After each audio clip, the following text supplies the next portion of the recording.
In this video, I'm going to show you guys how you can save a web page online and then read it if you are offline. So let's say you are reading online and then you are redirected to an article you want to read, but then you don't have time at the moment. You can download this page and then read it if you're offline or if you have time. So I'm going to show you how to do this on a mobile phone. So you can see on my phone here, I'm on Chrome and I've searched for a website here. So now this is how you download a web page. You tap on the three dots here and then you can see the download sign on top. I just tap on it like this. Good. And then I download it.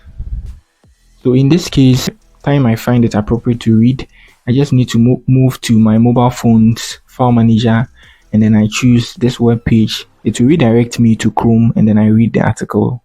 I will be able to load all these images.